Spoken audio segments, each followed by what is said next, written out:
take back ownership of your identity. Be in control of the technology. It's definitely the next natural step.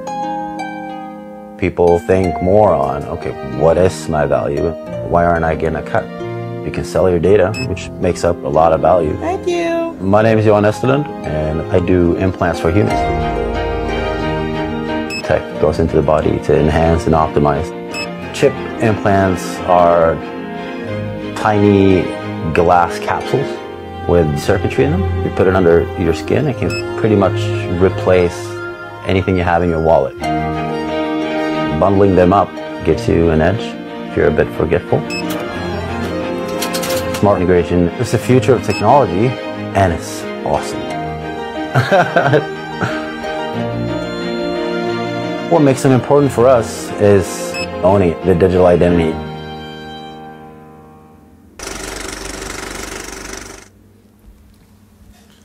Just like in Matrix, when Morpheus told Neo, he said, "You are a slave, Neo. You were born into bondage," right? That's what it is. This whole digital identity, which comprises of electronic tag that will be subdermally put inside of you in a subcutaneous type of way, right? Put that surveillance under your skin, so to speak, right? It's all about keeping you a slave, keeping you in a perpetual servitude to the wicked elites. That's what it is. But in this form, you'll be a digital slave, put in a digital concentration camp. This is very real. The digital identity, the mark of the beast, all of this is very real. And it's right at the door. It's here. The infrastructure has been built. The only thing left now is to make it mandated, right? That's the only thing left. There's another clip I'll play. But before that clip, this is Deuteronomy, the 15th chapter, and the 16th verse. It says, "And it shall be, if he say unto thee, I will not go away from thee, because he loveth thee, and thine house, because he is well with thee, then thou shalt take an awl, and thrust it through his ear unto the door, and he shall be thy servant forever. And also unto thy maidservant thou shalt do likewise." All praises to the Most High Yahweh, Bahashem Yahushai, Bahashem Ruach HaKodash. Double honors to apostles and elders of Great Millstone who taught us this truth and continue to teach us this truth. Peace, salutation, shalom, shalom, shalom. To all you hopeful elect Akiyam out there pushing this word in truth and in sincerity. And to you Akiyam and Aqua that are listening and learning, that of the household of faith, to you I say shalom, right? So in this context here, is about a slave. Let's read up a little bit so you will understand what is going on here. It says, this is from the 12th verse. It says,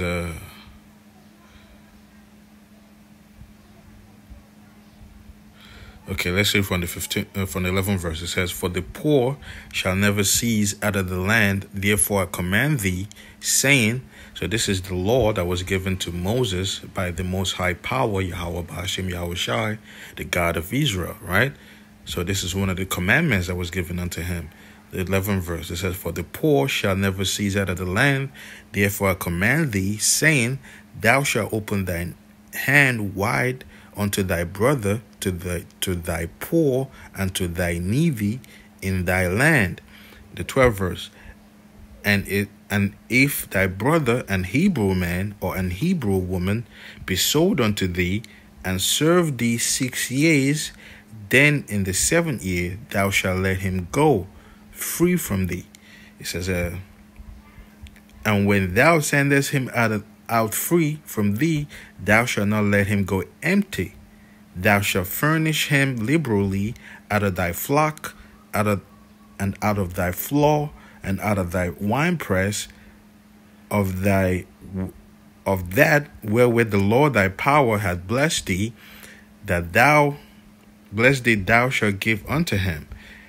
And thou shalt remember that thou was a bondman in the land of Egypt, and the Lord thy power redeemed thee. Therefore I command thee this thing. So the whole thing is going into, if a Hebrew man is given to another Hebrew man that is well off, right? So one Hebrew man is rich, is doing okay. So another Hebrew man that is not doing okay comes to serve him.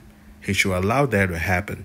So if he serves him for 6 years, and the 7th year, he should let him go. And while he's letting him go, he should give him all kinds of substance, the wine, the flour, the cattle, everything that the Most High has blessed the rich man with. He should give him a small percentage of that so he can go out and, be a man and, take care of business, right? And stand on his own. So that is what is going on here. So you have to remember that we were bondmen and bondwomen.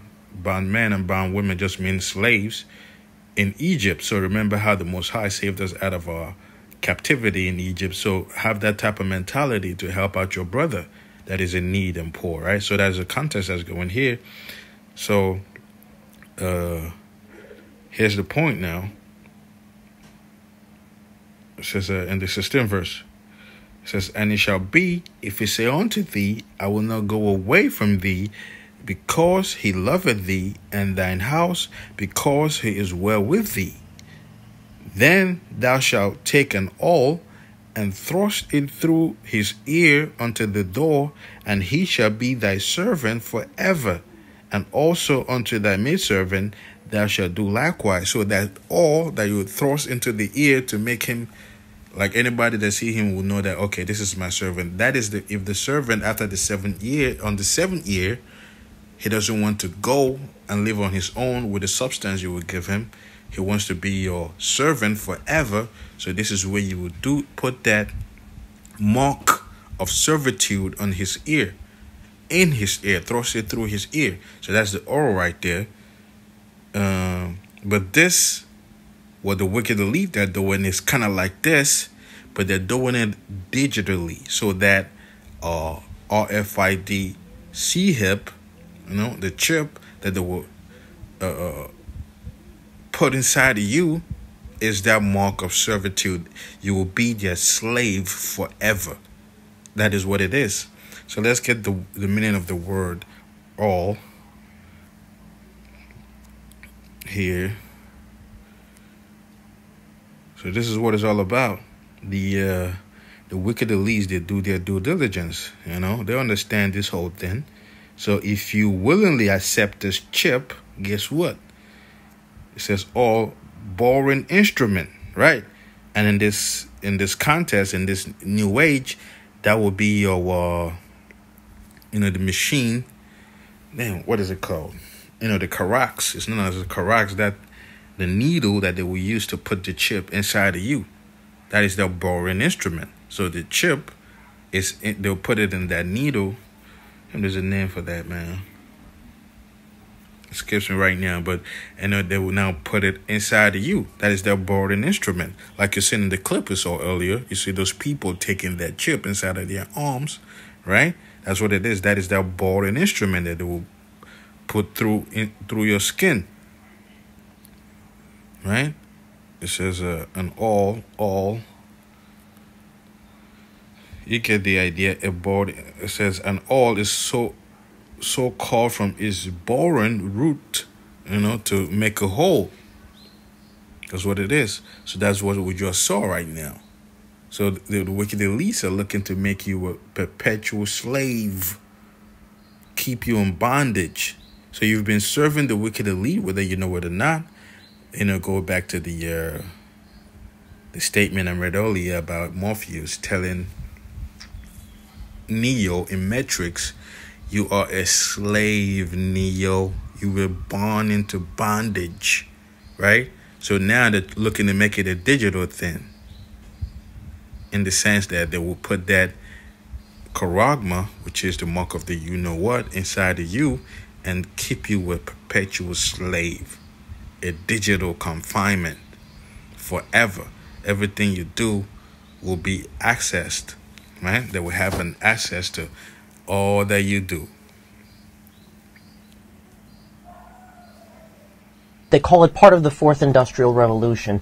One of the features of this fourth industrial revolution is that it doesn't change what we are doing, but it changes us. The very idea of human being some sort of natural concept is really going to change. Up until now, the conversation we've been having is around freedom of speech. Once we can access people's thoughts and access people's emotions.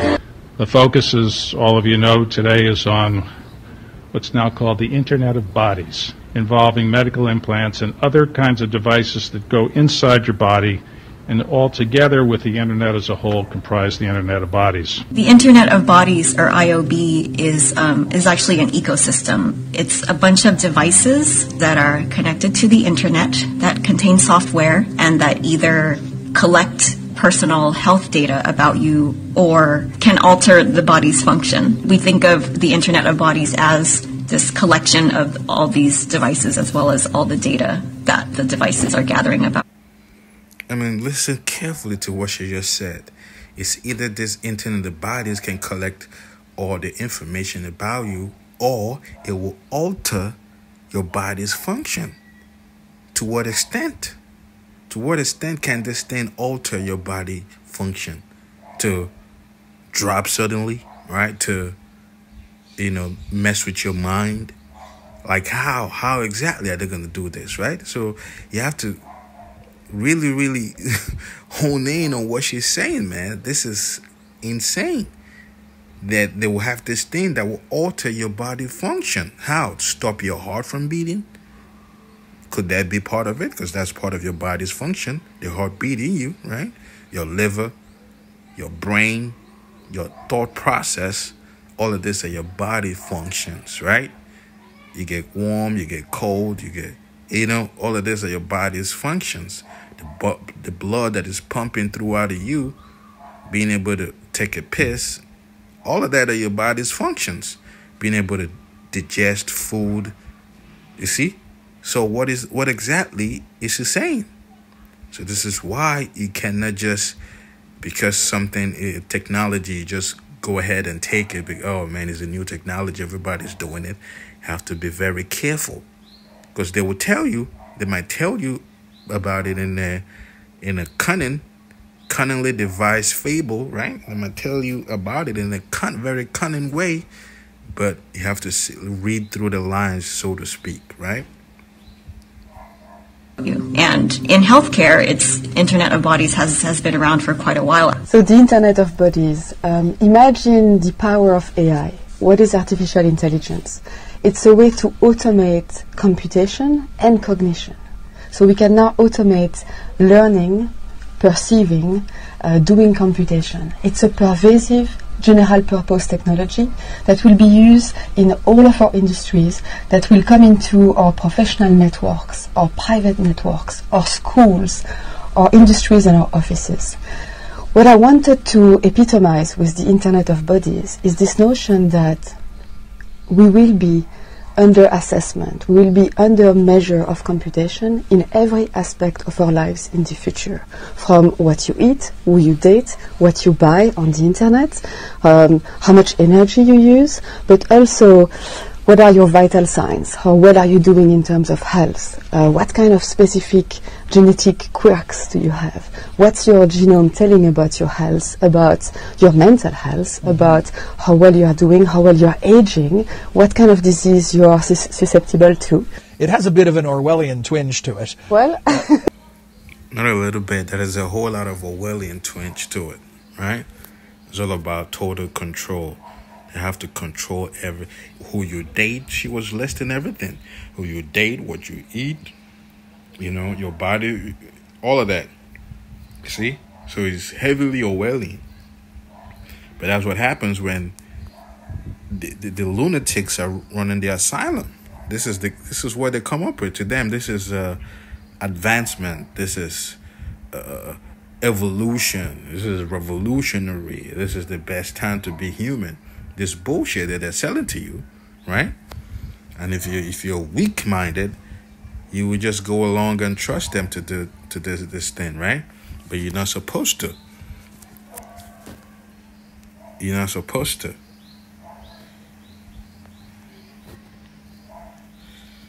I'll show you why. Right. This is Psalms, the 118th chapter, the 8th verse. It says, "It is better to trust in the Lord, Yahweh Hashem Yahweh Shai, than to put confidence in man." What's that tell you? Because man is not upright. You know, men, they come up with all this technology and sell it to you like it's the best thing since cooked food, is the best thing since sliced bread. And along the line, you start to find out that, man, that was some bull, right? You know, all kinds of side effects, all kinds of genetic modification just because you consented, right? The genome will be jacked up. Your DNA will be manipulated. Your minds will be jacked up, right? Your, like I said, body autonomy, you no longer have that because you've been rigged. Totally rigged with all this new, so-called new inventions, and you accepted it. Now look at you, done, through. You see? So because you put your confidence in man, you cannot do that. The only one you can put confidence in is Yahweh Bahashem Yahweh Shai. And in Revelation, the 13th chapter, he told you exactly not to take the mark of the beast. This is no joke, man. It is right here. And they will sell it to you in the best possible way ever, right? First of all, they have to create a chaos, like they call it, the orchestrated chaos, that will push you into a corner, right? They will take away the food. They will take away security. You know, they will take away everything that makes life turn, right? So to speak. And when that happens, bam, you know, a lot of people will be, you know, no more cyber, you know, they say cyber attacks, no more, just, if they take away the internet, a lot of people will do anything just to get back on the internet because it is addictive, right? Social media, your likes, you know, your followers and all that, right? A lot of people will do anything to get back on. And now when they tell you that for you to get back on, you have to have your digital identity, which your digital identity would require you to be digitally old, right? To get that digital old, right? Which is the charagma, which is the mark of the you-know-what. So that's what it is. That's what it all boils down to. So you can now put your confidence in man. Man will totally fail you. This is Proverbs, the 25th chapter and the 9th verse. It says, "Confidence in an unfaithful man in time of trouble is like a broken tooth and a foot out of joint." You hear that? Confidence in an unfaithful man. What makes them unfaithful? They don't trust in the God of the Bible. They don't trust in the God of the Bible. They don't do that. The God of Israel, you know? They tell you that they are the new gods. They had that dude, that demented dude, Yuval Noah Harari, talking about how, you know, they are the new gods now. They're trying to eliminate the God of the Bible from, you know, from existence, and, you know, there will be no need for a savior because they are now the new savior through technology. So they are unfaithful in that front. The fool has said in his heart there is no God, right? So they are fools and unfaithful. They have no faith. For one thing, they are the wicked, so there's no way they're going to have faith in the God of the Bible, Yahweh Bahashem Yahweh Shai. That is never going to happen. So now you put your confidence in men like this. What do you think is going to happen to you, man? Look at the people that trusted in the juicy juice, right?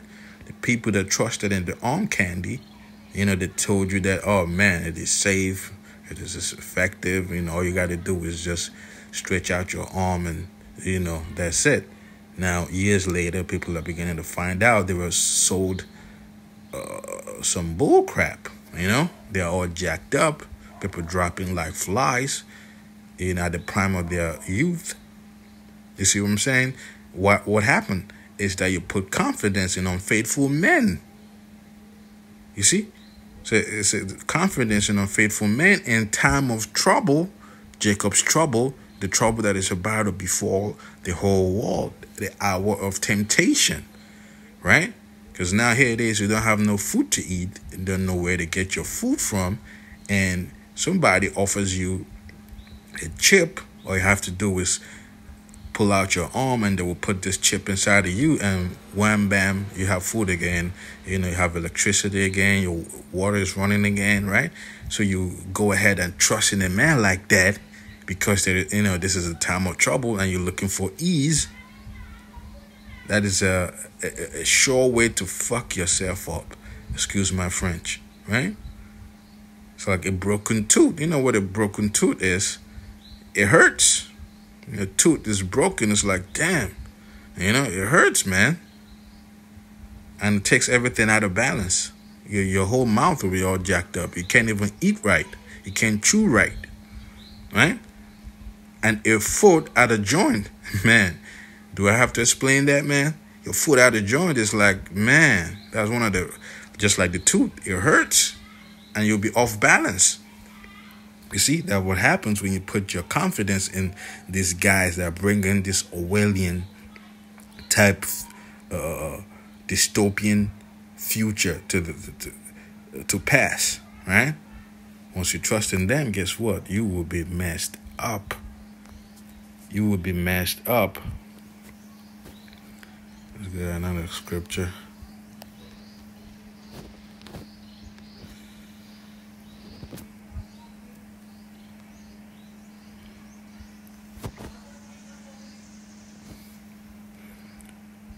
So this is Isaiah, the 13th chapter.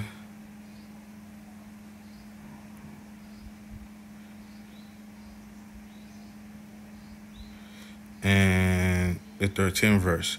It says, therefore, I will shake the heavens, and the earth shall remove out of her place in the wrath of the Most High, in the wrath of the Lord of the hosts, and in the day of his fierce anger. What can possibly do this? Shaking the heavens, the earth moving. That is your ICBM missiles, man. That is your intercontinental ballistic missiles, your hypersonic missiles, your nuclear fusion bombs, right? When they were shot out, when they pelt Babylon, aka America, the whole earth will reel through and fro, right? It will reel to and fro like a drunkard, like the scripture says. That is what it has the power to do this. So that is the day of the Lord's anger, right? And it shall be as the chased roe, as a sheep that no man taketh up, they shall every man turn to his own people and flee everyone to his own land. So when all hell breaks loose in Babylon, aka America, people will be trying, especially your migrants, right? They were trying to go back to their own land because they see America is being judged. You see what I'm saying? The 15th verse. It says, everyone that is found shall be thrust through, and everyone that is joined unto them shall fall by the sword. So the way that you join unto them is by taking that chip, by accepting the mark of the beast. That is you joining to the NWO, the New World Order. And once that happens, guess what? You will be judged. You will be seriously judged.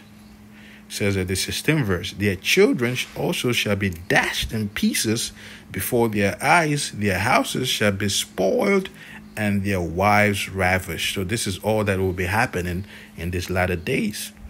So the only thing you can do is trust in Yahweh Bahashem Yahweh Shai. Because your confidence in this man will lead you to this, seeing your children dashed to pieces before your eyes, your houses spoiled, everything you own taken, and your wives ravished. You know what that is? Raped, right? That's what it is. That is the judgment that will befall those that are joined unto the NWO, the New World Order. When you accept that digital all, that is your judgment right there. Let's close out with this.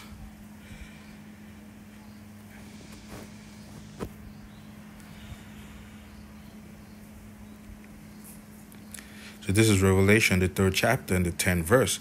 It says, because thou hast kept the word of my patience, I also will keep thee from the hour of temptation, which shall come upon all the world to try them that dwell upon the earth. That is the hour of temptation. What is that hour of temptation? When that digital all, which is the mark of the you-know-what, will be implemented and you will be urged to take it. That's what it is. They have to apply that pressure from above, pressure from below. They will take away your food. They'll take away your sustenance. They will take away everything that makes life function and leave you no choice but to accept that mark of the beast. So what are you going to do? That is the hour of temptation. That is why it's called the hour of temptation that will come upon everyone that dwells in the earth. So what will be your next line of action? Here it is. If you have children, you have the mindset. You have to feed them, right? This is why it's good to stay prepared, spiritually first and foremost. Then, physically. If you have to put away something, you put away something, right? It's not that it will save you. It's just that you're just being wise. That's it, right? Because your ultimate salvation, your ultimate help, is from Yahweh Bahashem Yahweh Shai. That's why it says in the 11th verse, "Behold, I come quickly. Hold that fast which thou hast, that no man take thy crown." What is it that you have? This truth, this knowledge, the words that are written in the Bible, the prophecies, right? The living water, the quickeneth. So you have to hold it. You have to keep it tight in your mind, in your spirit, because that's, like it says, wisdom and knowledge shall be the stability of thy times and strength of salvation. So when all hell breaks loose, having this wisdom and understanding will keep you intact, will keep you level-headed when everyone is bugging out, right? You will be level-headed. You will know what time it is. And you will trust in Yahweh Bahashem Yahweh Shai till the very end, whatever that end is, right? It says the 12th verse, "Him that overcometh will I make a pillar in the temple of my power, and he shall go no more out, and I will write upon him the name of my power, and the name of the city of my power, which is New Jerusalem, which cometh down out of the heaven from my power. And I will write upon him my new name. He that hath an ear, let him hear what the Spirit saith unto the churches." So you have to faithfully endure. You have to faithfully endure. Whatever it is we're about to go through, we have to endure, right? Endure to the very end. Keep your wits about you. Gird up your loins like a man, and go at it head on, and have in your mind that Yahweh Bahashem Yahweh Shai have our backs because we trust in him. And we've done our due diligence through the spirit of Yahweh Bahashem Yahweh Shai. We try to live better. We put off the old man daily, right? That's what it's all about, man. So if you have an ear here, because all of this is about to start escalating to a point of no return, So keep your head up and keep your spirit strong. With that, all praises to the Most High, Yahweh, Bahashem, Yahweh Shai, Bahashem, Rachaha Kodash, the Wadi. Shalom, brothers and sisters. Shalom.